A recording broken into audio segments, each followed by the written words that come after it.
And now we have reached the end of Hello Flutter app. Now in this lesson we will be doing the final touch up and wrapping our Hello Flutter app. So let's get started by solving the challenge of splitting this container into its own single file. So instead of creating a new file, I'm going to replicate this child one. So copy and then paste, and I'll be naming it as the container dot. All right. And let's change this, Control D for multi-cursor, and then the container. All right. Now navigate into main.dot and then click at the open parenthesis. So it has ended here.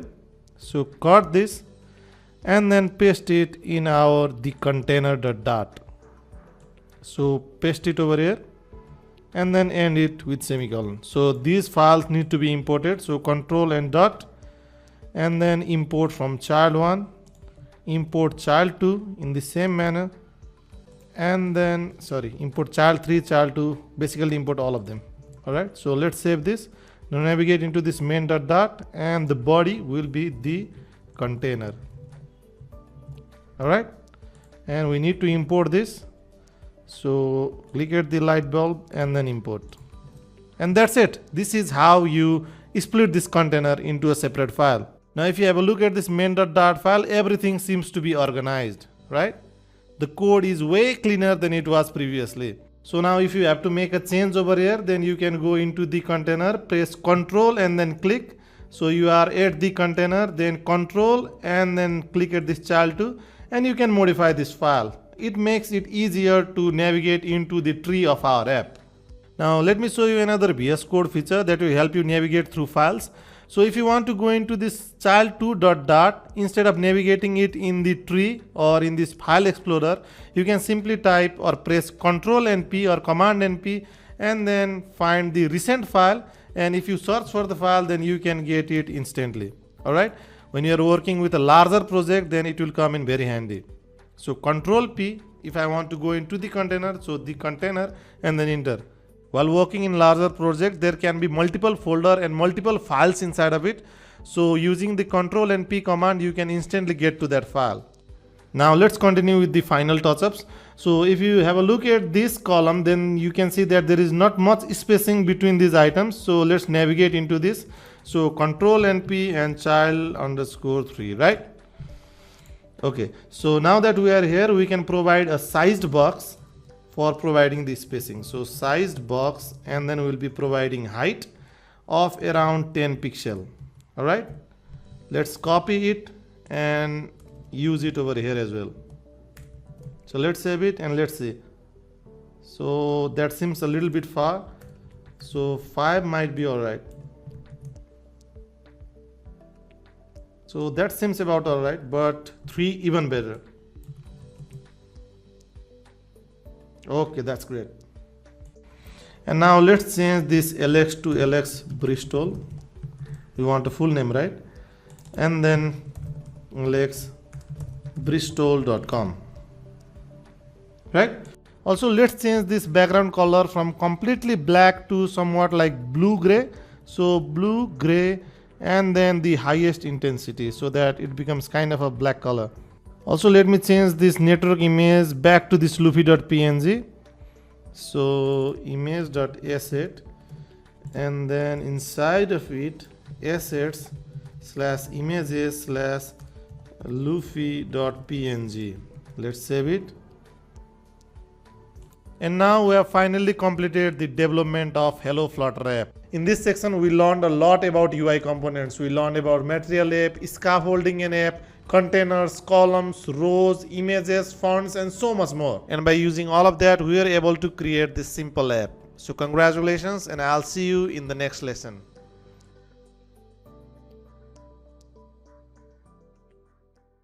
Starting now, we'll be working on our interactive app, the Billionaires app. It's not too complex, just a simple app that here's to teach you some cool things Flutter can do. In this app, we'll be learning about state management, local storage where you keep things in the device, add interactive stops, and so much more. This will make our app functional and more interesting. Plus, we'll learn about styling our app, making it look good, and even throw some themes to give it a personal touch. It's a fun journey, so let's dive in and discover all these exciting aspects together. As we get into the swing of things, we'll start with the basics. You'll see how different part of our app can change and interact. It might seem like a lot, but we are taking it one step at a time. Once we are comfortable with the basics, we'll level up and dive into more advanced topics. By the end of it, you'll not only understand how to make an interactive app, but you'll also have a grasp of some cool techniques to make it stand out. So get ready for an enjoyable ride where we'll be building the Billionaire app from the ground up. In this lesson, we'll be cloning Billionaire app from GitHub into our computer. We have already cloned Hello Flutter before, so cloning should not be a problem for us. So navigate into github.com/susandstc and then click at this repositories and search for Flutter. And then we'll be cloning this Flutter Billionaire app, alright? So click at this code button, make sure you are at this HTTPS tab, copy this URL, and now let's move into the directory where we want to clone this Flutter project. So I'll be cloning this project over here. So let's open this in our VS Code. So file, open folder, and then select that folder. So make sure your root directory is this Flutter GitHub folder, and now open the terminal for cloning the project. So here type git clone and then the project URL. So now let's open this folder as a root directory. So click at file, open folder, and we have this project inside of this Flutter GitHub. So let's go inside of it, open the project, and then select the folder. So now let's navigate into lib and then main.dart. And now there are few steps that needs to be done for launching this project. Click at view, open command palette, and search for clean, and clean the Flutter project. After it is cleaned, click at view, open command palette again, and then search for pop get packages. Click at it, and this will download all the dependencies for this Flutter project. And once this is downloaded, we are ready to launch this project. So let's launch the emulator, view, command palette, launch emulator. So let's start debugging, view, command palette, and search for start debugging. You can alternatively start debugging from run and then start debugging. So now you can interact with this app and see how this final version looks like. So feel free to explore the code, and you do not need to understand anything from this code as of now, because we'll be creating this app from the scratch. And while in the development of this app, if you run into any issues or want to compare your code with this code, then you can navigate into this project and review the code, alright? So I'll see you at the next lesson where we'll be starting the development of Billionaire app. So from this lesson onward, we will be starting our development on the Billionaire app. So now let's get started by creating a new Flutter project. So as you can see, I'm already inside of this Flutter projects directory. So let's go to the terminal and then the new terminal. So now we will run the command of Flutter create. So Flutter create and then the app name. So our app name will be Billionaire project or Billionaire app. And then we will be providing the additional argument of organization. So double dash and then org meaning organization, and then the organization name. So com meaning company dot and then dummy apps. Now you can choose your company name over here. Now the reason for doing this is, if you look into our Hello Flutter project, now if you navigated into this Android and then app and this build.gradle, you can see that our project name starts with, or our application name start with this com.example meaning example company, right? But whenever publishing our app in Play Store or App Store, or whenever using Firebase, we need to change this identifier, meaning the company name. So the first parameter is the identifier for the company, second is the company name, and third is the application name. Now by doing so, you will be providing your application identifier of application ID of com.dummyapps.billionaire app. Right? So whenever you are creating a new project in Flutter, you should go ahead and use this -org argument, so that you do not have to change it again when you are publishing your app on App Store or Play Store. Alright, so let's close this, and if I run this command, then you can see the new folder will be created in my Flutter projects. So inside of this Billionaire app, if you navigated into this Android app and then this build.gradle, then you can see the new updated version of my company and then the app name. Alright, so you do not have to change this whenever you are trying to publish it on App Store, Play Store, or when you are trying to use it with Firebase. Alright, so here you can see this Flutter projects is the root directory. So instead of this, we will be setting this Billionaire app as the root directory, right? So open the file, open folder and then open this billionaire app. So Flutter projects, and inside billionaire app, click the select folder.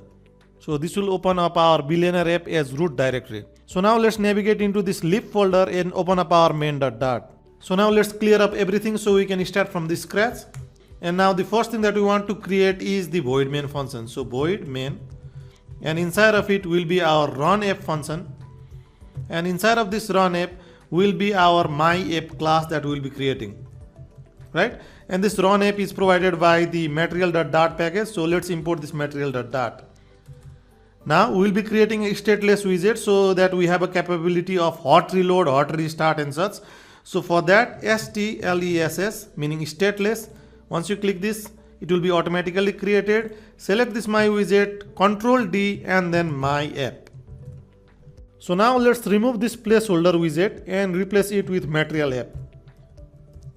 So material app, and inside of this material app, we'll have the home argument, and the home argument expects a widget which will be our scaffold, right? And inside of this scaffold we will be using the app bar which expects a app bar, and inside of this app bar we will be having the title which expects a widget, so we'll be providing text widget, and the app title will be billionaire app. Let's make it capital. And now let's end this return statement within semicolon. So let's save this. Now let's launch up our emulator. So there is a better way to open this command palette using this shortcut. So Ctrl+Shift+P, and then you will get this command palette. So emulator, and then you can launch your emulator. So after the emulator is launched, click at run and then start debugging. So here you can see we have a basic billionaire app with our scaffold and then the title. So let's align this title to the center. So we'll be using center title for this. Center title true. Now if you look into this completed version, you can see that the entire app is based on dark mode. So let's go ahead and change our theme to dark mode. So for changing our app theme, we need to tap into the theme argument of this material app. It expects theme data, and then by using theme data.dark, we can change the app entire theme to dark mode. So you might have noticed that when we applied the dark mode, the app bar background color has been automatically changed to grayish type to make it compatible with the dark mode, right? So if I create a new text widget inside of this body, this text widget will automatically adapt in this dark mode, meaning that the color of this text, which was previously black, will automatically be changed to white color. All of the widgets will adjust itself with the mode that is applied in our app. So that's it for this lesson. In the next lesson, we'll be working with interactive elements in Flutter. So I'll see you at the next lesson. In this lesson, we will be working with interactive element in Flutter. So now let's start creating our UI. So if you look into the completed app, you can see that there is a container over here with full width and full height, and with a background color of kind of a bluish tint over here. And then you can see that these items are vertically aligned, so column is being used here. And the first part is the bank balance part. The first child is the bank balance, and the second child is the button. So let's start creating our UI. Now instead of this text, we'll be placing a container over here, and the color of this container will be, let's keep it red for now and we will change it later.